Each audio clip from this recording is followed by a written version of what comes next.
saudara pemirsa, sebelum saya menyampaikan firman Tuhan untuk saudara sekalian, saya akan menyanyikan sebuah pujian kiranya menjadi berkat bagi kita.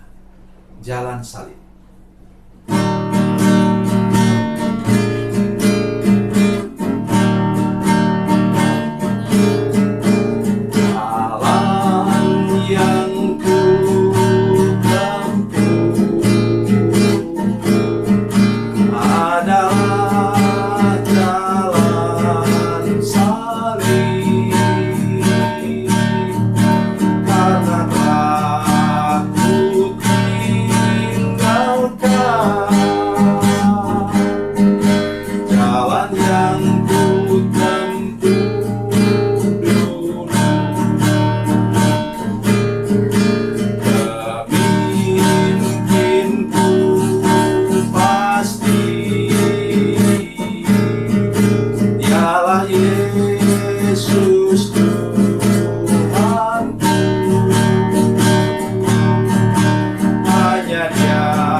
Jangan menoleh ke belakang, teruskan perjalanan.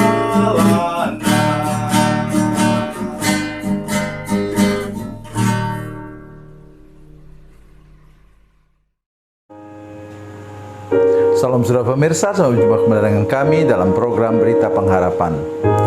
Saudara pemirsa, saya mengajak kita hari ini untuk masih dalam seputar merenungkan tentang hari Pentakosta dan pencurahan Roh Kudus.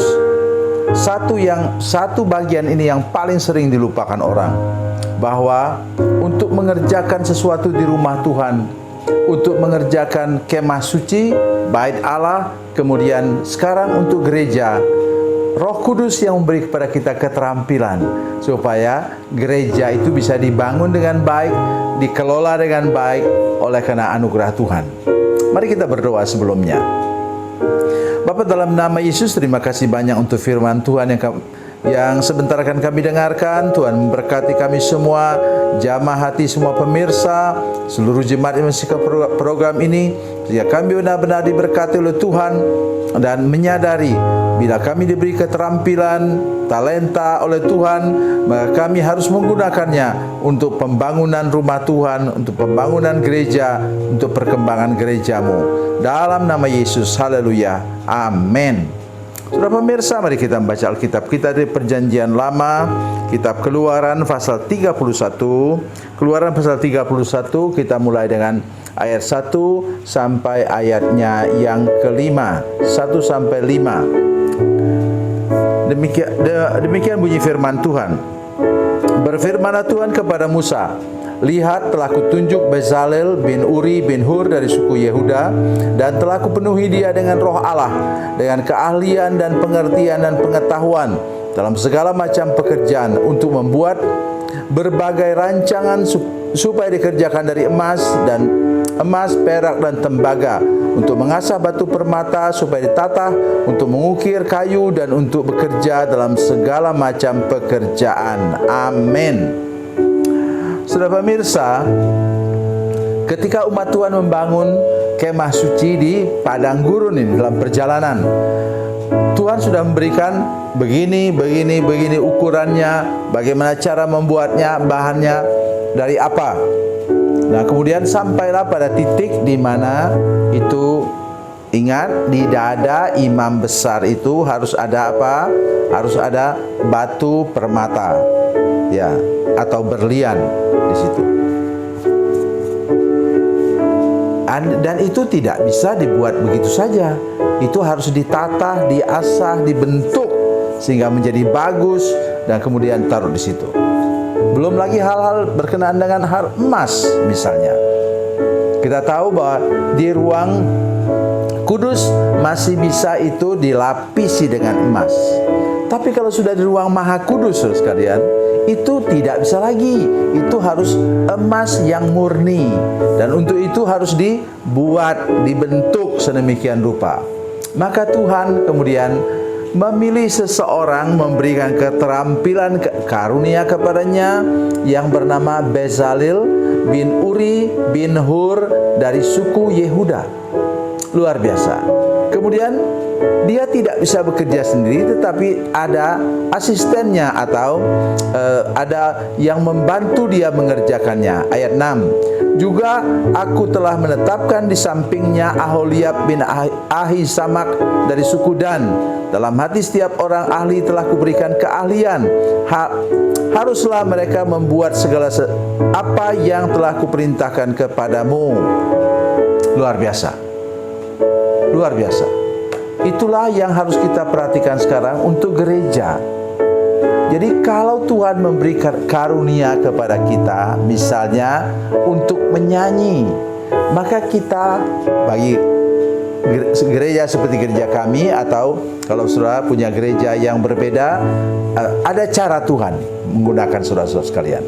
Jadi saudara dipakai oleh Tuhan untuk menjadi WL atau worship leader, seringkali juga disebut song leader, kemudian menjadi singersnya, setelah itu menjadi apa? Backing vokal kalau gereja sudah besar, itu pasti bisa. Yang lain lagi apa? Heran saya, sungguh-sungguh heran. Di tiap-tiap gereja kita melihat ada saja orang yang bisa bermain musik. Atau seperti gereja kami misalnya, kami punya lengkap itu full band. Hanya sekarang kadang-kadang tidak terlalu tidak cukup orang, karena sebagian mereka sudah pergi melayani tempat lain yang bertugas seperti itu. Atau kalau dia anak sekolah misalnya, mungkin dia sudah pergi ke tempat lain untuk dia meneruskan sekolahnya, dari Batam misalnya ke Jawa dan lain-lain. Tetapi selalu Tuhan berikan orang-orang. Berikutnya lagi datang orang lagi yang bisa mengerjakan pekerjaan Tuhan seperti itu. Demikian juga saudara sekalian dalam hal urusan administrasi. Saudara perhatikan baik-baik, di setiap gereja selalu ada orang yang bisa menjadi misalnya sekretaris, pintar mengonsep, membuat surat, mengarsipkan surat, menata surat-surat dan lain-lain. Selalu ada orang yang punya karunia untuk jadi bendahara. Saya juga heran saudara sekalian. Selalu ada orang. Nah, itulah yang disebutkan di sini.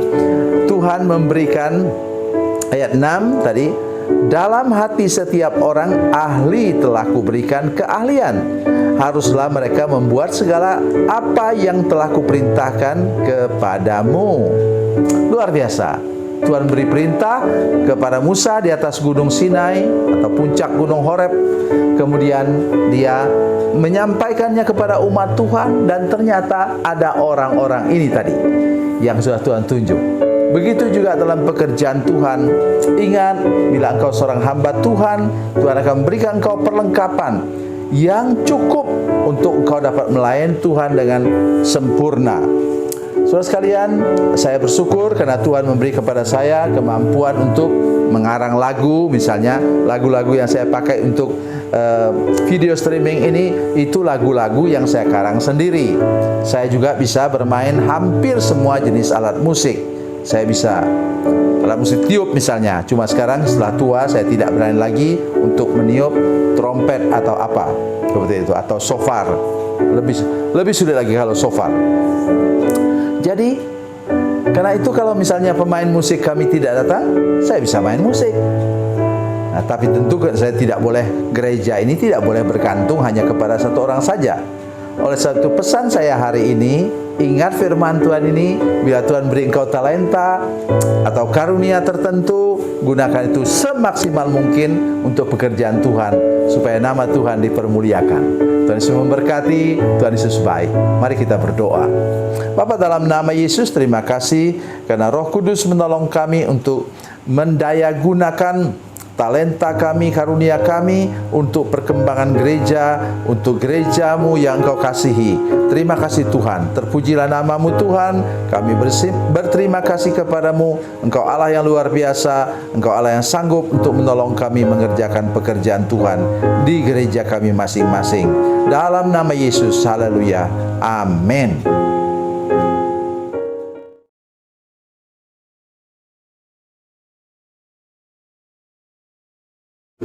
Salam saudara pemirsa, mengakhiri program ini saya mohon kepada saudara-saudara pemirsa sekalian untuk bila saudara menyaksikan program ini melalui channel YouTube, maka tekan subscribe dan bunyikan lonceng.